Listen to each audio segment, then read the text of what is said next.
जीवित पुत्रिका व्रत कथा।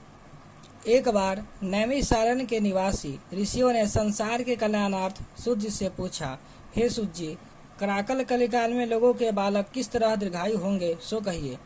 सूत जी बोले, जब द्वापर युग का अंत और कलयुग का आरंभ था, उसी समय बहुत सी शोकाकुल स्त्रियों ने आपस में सलाह की कि क्या इस कलयुग में माता के जीवित रहते पुत्र मर जाएंगे। जब वे आपस में कुछ निर्णय नहीं कर सकी, तब गौतम जी के पास पूछने के लिए गईं।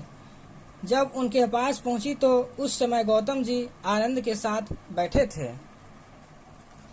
उनके सामने जाकर उन्होंने मस्तक झुकाकर प्रणाम किया। तदंतर स्त्रियों ने पूछा, हे प्रभु, इस कलयुग में लोगों के पुत्र किस तरह जीवित रहेंगे? इसके लिए कोई व्रत या तप हो तो कृपा करके बताइए। इस तरह उनकी बात सुनकर गौतम जी बोले, आपसे मैं वही बात कहूँगा जो मैंने पहले से सुन रखी है। गौतम जी ने कहा, जब महाभारत का युद्ध का अंत हो गया और द्रोण पुत्र अश्वत्थामा के द्वारा अपने बेटों को मारा देखकर सब पांडव बड़े दुखी हुए, तो पुत्र के शोक से व्याकुल होकर द्रौपदी अपनी सखियों के साथ ब्राह्मण श्रेष्ठ धौम्य के पास गई और उसने धौम्य से कहा कि हे विपेंद्र, कौन सा उपाय करने से बच्चे दीर्घायु हो सकते हैं, वह उपाय हमसे कहिए। धौम्य जी बोले, सतयुग में सत्य वचन बोलने वाला, सत्याचरण करने वाला समदर्शी जिमुतवाहन नामक एक राजा था। एक बार वह अपनी स्त्री के साथ अपनी ससुराल गया और वहीं रहने लगा। एक दिन आधी रात के समय पुत्र के शोक से व्याकुल कोई स्त्री रोने लगी, क्योंकि वह अपने बेटे के दर्शन से निराश हो चुकी थी। उसका पुत्र मर चुका था। वह रोती हुई कहती थी कि हाय, मुझ बूढ़ी माता के सामने मेरा बेटा मरा जा रहा है। उसका रुदन सुनकर राजा जिमितवाहन का तो मानो हृदय विदीर्ण हो गया। वह तत्काल उस स्त्री के पास गया और उससे पूछा, तुम्हारा बेटा कैसे मरा है? बूढ़ी ने कहा कि गरुड़ प्रतिदिन आकर गांव के लड़कों को खा जाता है। इस पर दयालु राजा ने कहा, माता, अब तुम रो मत, आनंद से बैठो। मैं तुम्हारे बच्चे को बचाने का यत्न करता हूँ। ऐसा कहकर राजा उस स्थान पर गया जहाँ गरुड़ आकर प्रतिदिन मांस खाया करता था। उसी समय गरुड़ भी उस पर टूट पड़ा और मांस खाने लगा। जब अतिशय तेजस्वी गरुड़ ने राजा का बायां अंग खा लिया, तो झटपट राजा ने अपना दाहिना अंग फेरकर गरुड़ के सामने कर दिया। यह देखकर गरुड़ जी ने कहा, तुम कोई देवता हो? कौन हो तुम? मनुष्य तो नहीं जान पड़ते। अच्छा, अपना जन्म और कुल बताओ। पीड़ा से व्याकुल मन वाले राजा ने कहा कि हे पक्षीराज, इस तरह के प्रश्न करना व्यर्थ है। तुम अपनी इच्छा भर मेरा मांस खाओ। यह सुनकर गरुड़ रुक गए और बड़े आदर से राजा के जन्म और कुल की बात पूछने लगे। राजा ने कहा, मेरी माता का नाम सेव्या है और मेरे पिता का नाम शालिवाहन है। सूर्यवंश में मेरा जन्म हुआ है और जिमुतवाहन मेरा नाम है। राजा की दयालुता देखकर गरुड़ ने कहा कि हे महाभाग, तुम्हारे मन में जो अभिलाषा हो वह वर मांगो। राजा ने कहा कि हे पक्षीराज, यदि आप मुझे वर दे रहे हैं तो वर दीजिए कि आपने जब अब तक जिन प्राणियों को खाया है वे सब जीवित हो जाएं। हे स्वामिन, अब से आप यहाँ बालकों को न खाएं और कोई ऐसा उपाय करें कि जहाँ जो उत्पन्न हो वे लोग बहुत दिनों तक जीवित रहे। धौम्य ने कहा कि पक्षीराज गरुड़ राजा को वरदान देकर स्वयं अमृत के लिए नागलोक को चले गए। वहां से अमृत लाकर उन्होंने उन मरे मनुष्यों की हड्डी पर बरसाया। ऐसा करने से सब लोग जीवित हो गए जिनको कि पहले गरुड़ ने खाया था। राजा के त्याग और गरुड़ की कृपा से वहां वालों का कष्ट दूर हो गया। उस समय राजा के शरीर की शोभा दूनी हो गई थी। राजा की दयालुता देखकर गरुड़ ने फिर से कहा, मैं संसार के कल्याणार्थ एक और वरदान दूंगा। आज अश्विन महीना के कृष्ण पक्ष सप्तमी तिथि से रहित शुभ अष्टमी तिथि है। आज ही तुमने यहाँ की प्रजा को जीवन दान दिया है।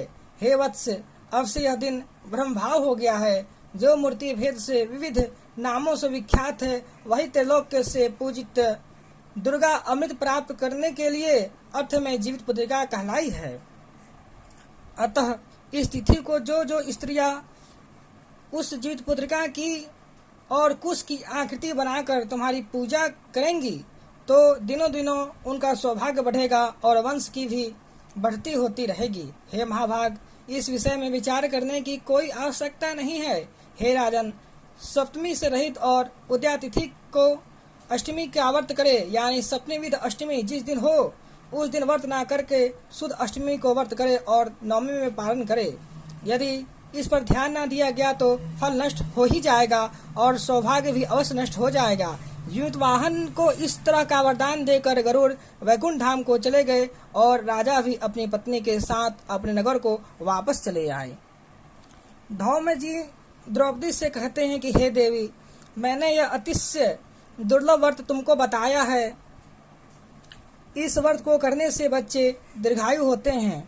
हे देवी, तुम भी पूर्वोक्त विधि से यह व्रत और दुर्गा जी का पूजन करो, जो तुम्हें अभिलाषित फल प्राप्त होगा। मुनिराज धौम्य की बात सुनकर द्रौपदी के हृदय में एक प्रकार का कौतूहल उत्पन्न हुआ और पूर्ववासिनी स्त्रियों को बुलाकर उनके साथ यह उत्तम व्रत किया। गौतम ने कहा, यह व्रत और इसके प्रभाव को किसी एक चीही ने सुन लिया और अपनी सखी सियारिन को बतलाया। इसके बाद पीपल वृक्ष की शाखा पर बैठकर उस चीही ने और उस वृक्ष के खोडर में बैठकर सियारिन ने भी व्रत किया। फिर वही चीही किसी उत्तम ब्राह्मण के मुख से यह कथा सुन आई और पीपल के खोडर में बैठी हुई अपनी सखी सियारिन को सुनाया। सियारिन ने आधी कथा सुनी कि उसे भूख लग गई और वह उसी समय शौच से भरे हुए शमशान में पहुंची। वहां उसने इच्छा भर मांस का भोजन किया और चीही बिना कुछ खाए पिए रह गई और सवेरा हो गया। सवेरे वह गौशाले में गई और वह गौ का दूध पिया। इस तरह नवमी को उसने पालन किया। कुछ दिनों बाद वे दोनों मर गई और अयोध्या में किसी धनी व्यापारी के घर में जन्मी। संयोग से उन दोनों का जन्म लड़की के रूप में एक ही घर में हुआ, जिसमें सियारिन ज्येष्ठ हुई और चीही छोटी। वे दोनों बहनें सभी लक्षणों से युक्त थी, इसलिए बड़ी लड़की काशी राज्य के और छोटी लड़की उसके मंत्री के साथ ग्रहपत्य अग्नि के सामने विधि पूर्वक ब्याही गई। पूर्व जन्म के कर्म फल से वह मृगनयनी रानी हुई। जिस किसी भी संतान को उत्पन्न करती वह मर जाती और पूर्व जन्म की बातों को स्मरण करने वाली मंत्री की पत्नी ने अष्टवसुओं के सदृश तेजस्वी 8 बेटे उत्पन्न किए और सभी जीवित रह गए।